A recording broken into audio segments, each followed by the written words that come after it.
Hey,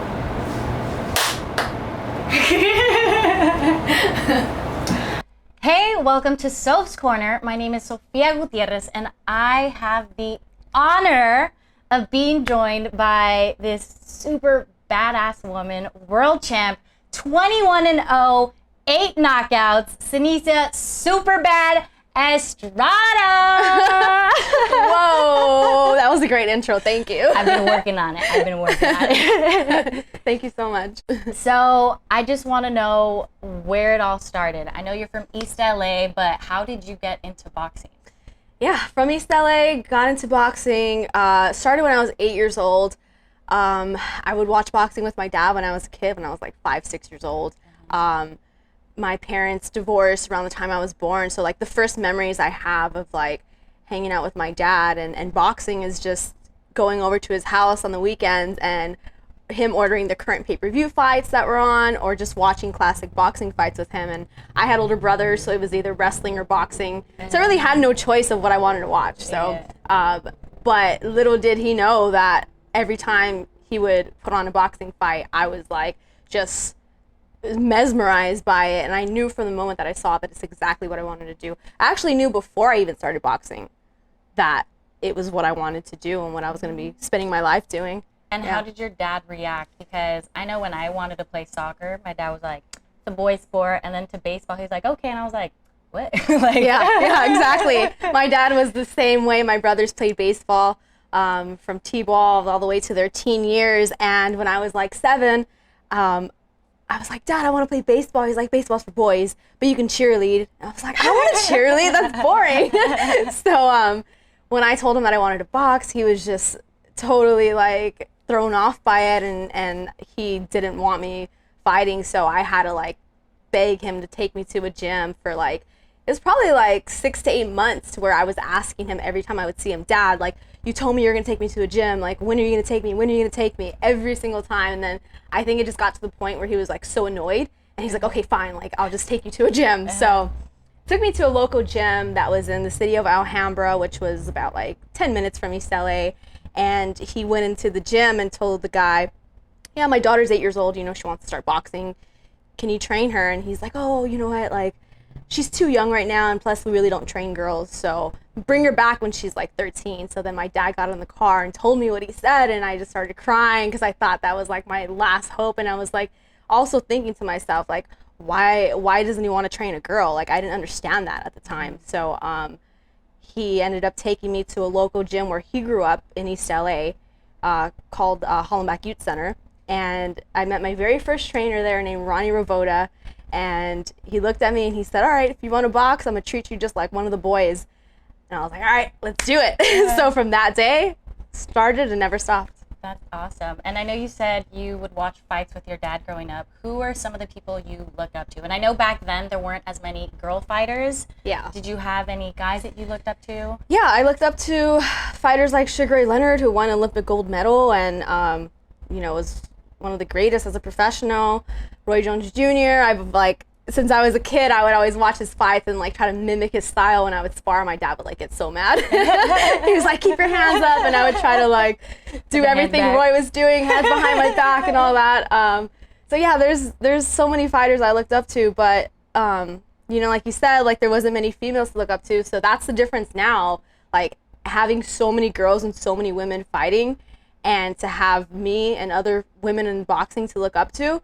It's such a big deal, and it's such a difference because I didn't have that. Like, I could only imagine how much more belief I would have had if I would have seen somebody who looked like me on TV fighting and doing what I was dreaming of doing. Mm-hmm. So like it's just cool to be that for girls now. Yeah. And how does it feel? Because I recently watched the documentary about Chrissy Martin, and I was like, this woman is a freaking beast. And I know she started a lot older. You started when you were I want to say she was like 18 or 20, but how does it feel knowing that you are a trailblazer and a role model that many girls around the world look up to now?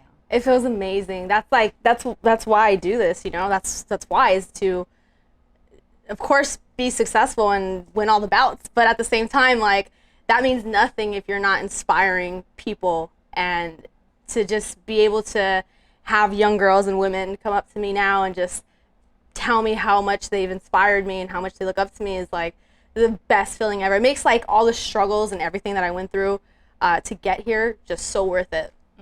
So like I was telling them how we met back in 2015, 2016. She worked at a boxing gym that I used to go to. That's when I started. And I was actually trying to hook her up with my brother. And he's all like, she's a fighter. And I was like, oh, I didn't know. And then Drew and I have been following you so much. And then when we heard you were fighting here in LA, we're like, we gotta go. And it was just, I remember I was telling my dad, like, I got tickets, we're gonna go to the fight. And he's like, let me see. And we were watching one of your old fights. And we got like goosebumps, like when you're in the ring and like you fight orthodox and southpaw, and it's just something you don't see, So badass. If you haven't seen fights or highlights. So what is some of the best career advice that you've heard? Best career advice that I've heard? It's a great question. I would say just always keep striving to become even better, and that's what I feel like when your passion, your desire to get better stops, that's where like you just put a stop to what you can accomplish. And I think like I'm my biggest critic. Not only like my dad and my trainer, like my trainer's never satisfied. Like I could never do anything right, or like it can never be enough. He's always like, oh well, you could have done this better, you could have done that better, which is great because it keeps me humble and it keeps me like just with that competitiveness in my mind all the time. Like I need to improve on this, I need to improve on that, and just keep getting better.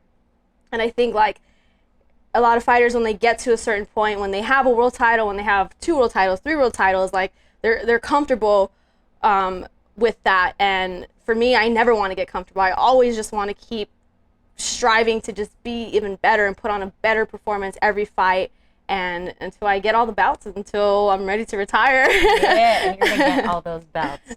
So what does being a fighter mean to you? Being a fighter means that, being a fighter means that I have the role to be more than just a fighter.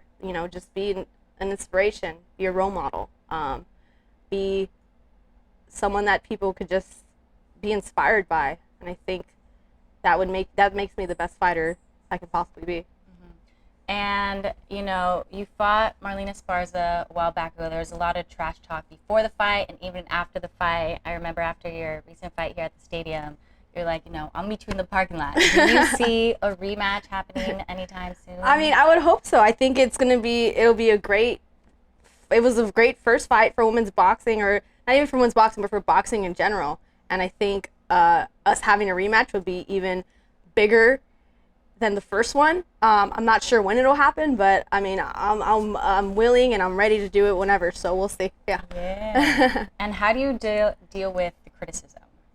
Criticism, man. Criticism in boxing is like, it sucks. I think it's like one of those sports where like the criticism is probably the worst. Like it's so bad, whether it's like from the media or from fans. Like fans in boxing, they can be so great, but yet like such like just assholes, Mm-hmm. So it's hard dealing with the criticism, especially now like days with social media. It's like you're gonna hear it like, and it might get you angry and frustrated because everything's just over a phone, so you can't really like punch anybody in the face, But dealing with criticism, I don't know. I just learned to just let it go, not let it bother you. Just keep working on you. Yeah. There's going to be criticism, and no matter what career you choose, and no matter what you do, you definitely got to keep a strong mind and know who you are, so you don't let any of that get to you. And what separates you from fighters in your division? What separates me from fighters in my division is just all around my style, of course. I think it's not only my division, but it's just not seen in women's boxing, or not really seen in boxing too, which is cool. It's cool to have like not only girls, but like guys and young boys tell me like, oh man, I love your style, like I want to fight like you. And I'm like, oh wow, that's so cool. Yeah. That's like the greatest compliment. But definitely my style, but also I think the other thing is just like my heart, my pride in the ring, my competitiveness, it's just, I think it's on a whole other level than anybody else in my division. I think that's what's gonna, help me get all the bouts that I want and just go down as the best. Yeah. So you were a multiple-time national champion, 2-time Junior Olympic national champion, and USA national champion, all by the age of 16. How did you make the jump to go to pro fighting? Because, I know it's not an easy decision to make. Yeah, it was a pretty tough decision. I mean, from having over 100 amateur fights, winning all those national titles, traveling everywhere, I don't know, to a certain point, it's like, man, like, okay, like, I had enough of the amateurs, like, I just want to take it to the next level. So, transitioning into the pros, like, style-wise was easy for me, but as far as, like, business-wise, like, I had no idea how difficult it would be transitioning into the pros, because at that time, now within the past 2-3 years, women's boxing has gone to a whole other level, and it's only going to continue to grow. But when I first turned pro, it was such a slow start for me. Like, big promoters weren't signing women were fighting on TV. It was just like all bad. Like, I just felt like, like there was a couple times where I was just like, I can't do this anymore. And but I just continued to just believe in myself and believe in like my destiny, and listen to my dad, was always telling me to just have faith in God, have faith in your vision, and there's a plan, there's a destiny for you. And I kept going, and I'm where I'm at now, and I'm just going to continue rising. So, and correct me if I'm wrong, but you are the first female fighter to sign with Golden Boy Promotions. I'm the third female fighter to sign with Golden Boy Promotions, but I'll be the last one standing. Hey, you heard that here. So, do you know when your next fight is? Who it would be? What weight class? Because you've fought in a couple of different weight classes. Yeah. I have titles at 3 different divisions from 105 to 112. So, my next fight will be before the year ends, November or December. I'm in training camp, getting ready now. And as far as who I'm fighting, we're just trying to fight another world champion, so I can either unify at one of the divisions or just grab another bout. So the good thing about fluctuating in 3 different weight divisions is that, like, if I can't fight at a certain weight, and somebody will fight me at another, then I'll just go down or go up to another. So yeah. And how is it going from weight? Is it easy to put on the weight, to lose the weight? It's pretty easy for me. Like, I don't walk around very heavy. Like, I've fought at 112 many times, but like, I walk around at like 112, so that's not really naturally my weight class. But like, I know I can still dominate that weight class and win world titles there, so I'm still willing to fight there, even though I'll be like physically a smaller fighter. But as far as fighting at 105, 108, like, the difference in making weight it's pretty easy for me. Yeah. And what do you want to be remembered by at the end of your career? At the end of my career, I want to be remembered as one of the greatest fighters, not female fighter, but one of the greatest fighters. And of course, with all that, just someone who was a great role model and a great inspiration. And last question, what's something that a lot of people don't know about you? Because, they can follow you on social media and things like that, but you are kind of low-key. I am kind of low-key. What's something people don't know about me? My favorite movies are 80s movies, and my favorite type of music is 80s music. Yeah. So. What are your top 3 movies? Top 3 movies. Okay. Grease is my all-time favorite. Actually, Superbad is one of my favorite comedies of all time. Not because my nickname's Superbad, but just because it's just a great, hilarious movie, which is not from the 80s, but still a great movie. And I would say, oh man, there's so many good movies. Good Will Hunting is one of my favorite movies of all time. Yeah. I gotta add that to my list. I'm not It's so good. great with movies, but I have a whole list I gotta go through. Well, Seniesa, I am so happy you could be here. It's an honor to have you sitting here in my studio garage. But thank you so much for taking the time to be here. Honestly, Anytime. It's an honor, and I can't wait to just see you take over the world and take over women's boxing. Keep inspiring women, men out there. You are going to be the GOAT. Oh, thank you so much. Thank you. Alrighty, this has been Soph's Corner. I'm Sofia Gutierrez, and thank you for watching.